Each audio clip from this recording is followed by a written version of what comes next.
If I go to the Senate, all they need to do is to find somebody who will be sexually harassing me, and then they will suspend me from the Senate, and that will be the end of the story. If I go to become the governor of Ondo State, and I'm doing so well, and the president is not doing so well, all he needs to do is to introduce a Wike into Ondo State, who will come and get the Supreme Court to get a judgment against me, so that I will not be getting state allocations, and that's the end. And it's very difficult to change the destiny of somebody who doesn't see him or herself being beyond certain level. They are the kind of people who ask me, Sowore, why don't you go and become local government chairman? Why don't you go and become senator? You know, why don't you go and become the governor of your state? The problem I want to solve is not a state-based problem. It's a national problem. This is a lovely family. Yeah. You know, as you all know, we have about 5,000 youth. We are not just based in Abuja, we are in Lagos. I just got back from Lagos yesterday. I just got back from Lagos. It's a large community. We are in Lagos, we are in Abuja, we are in Port Harcourt. We have our members in the UK, Canada, and US. It's a large community. Every Tuesday, we meet in Abuja towards the coffee hangout. And sir, we sincerely want to appreciate your coming. Thank you, thank you. Can we clap for him, please? Like I told them earlier today, I said we've tried not to make our community a scripted community. We've tried to make it organic, and we have tried to make it real. Because sometimes ago, someone reached out and said, we would like to come for your event, but please, we will give you guys questions to ask. I said, no, we don't do that here. We won't. I will allow the members to ask you whatever question they need to ask. And they said, okay. So, sir, let me open the floor. They also what happened in Transcorp last week, 2 weeks ago, about the IBB's book. I know you can't wait to talk about this. Yeah, the IBB's book launch, and he agreed that the 1992 election was, annulled. He also agreed that MKO won the election. So for me, I was surprised that we had most of our leaders there, and they were clapping.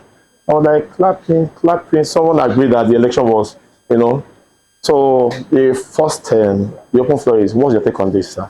Yes, sir. Well, thank you everyone for having me again. This is my second time out here.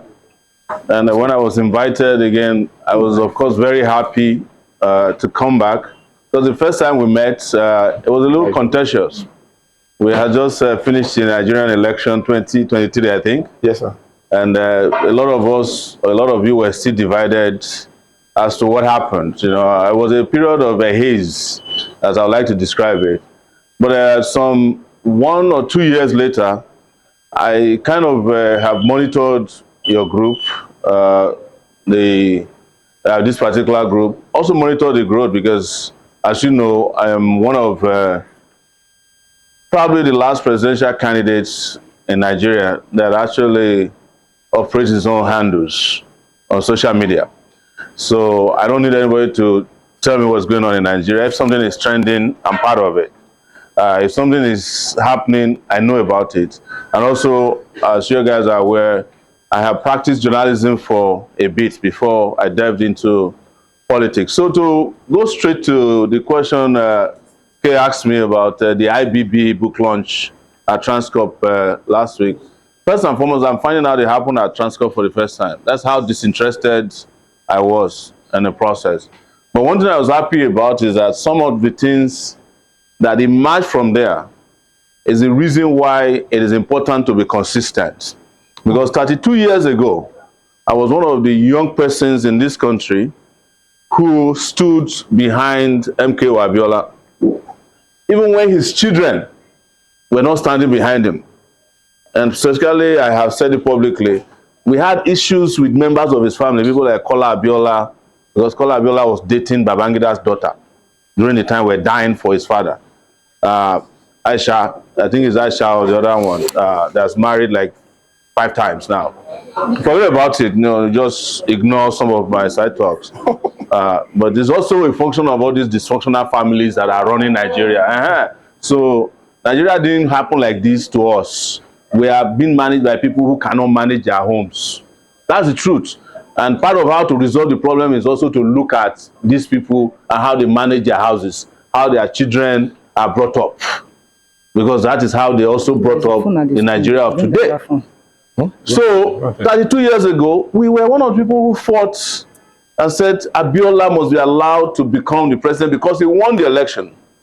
They refused us the right to speak. They arrested most of us. In 1992, I was one of the young student leaders at the University of Lagos who held a protest known as Babangida Must Go, 1992.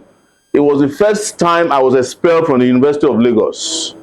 Outright expulsion. They wrote it in the expulsion letter that this is not just an expulsion from the University of Lagos, but an expulsion from any higher institution in Nigeria, that I cannot get into any higher institution. Because we said Babangida must go. 1993, Babangida organized this election.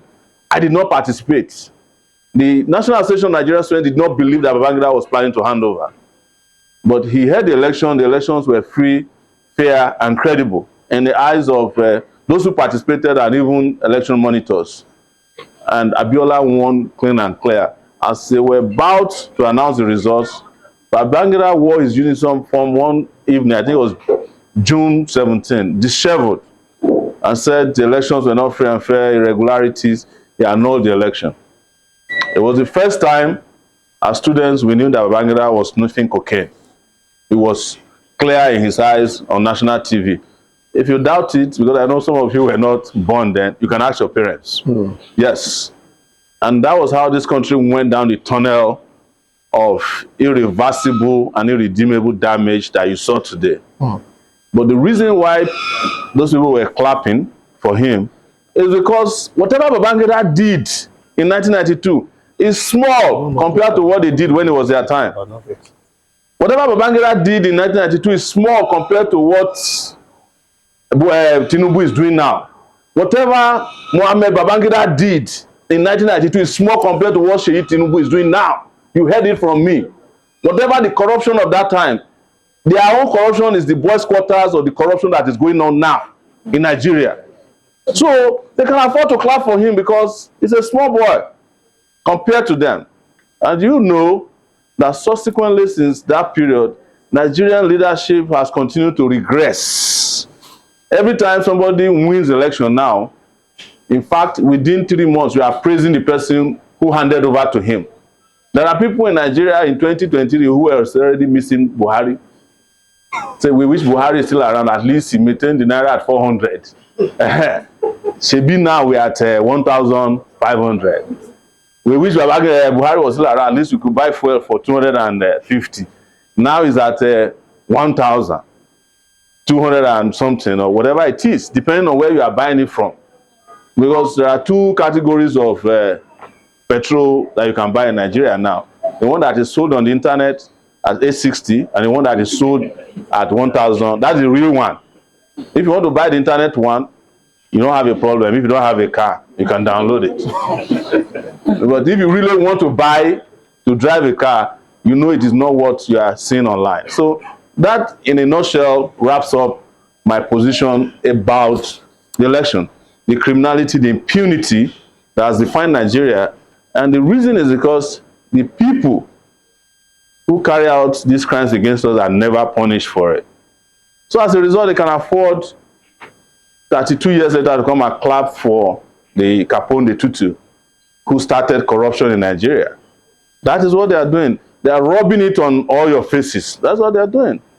Because they know nothing will happen. And like I said, if Babangida was bad, there are badder guys now. And look at what happened in there. Who was the MC? Oshibaju. They wouldn't even allow Alibaba to conduct it. They had comedians already who was former vice president.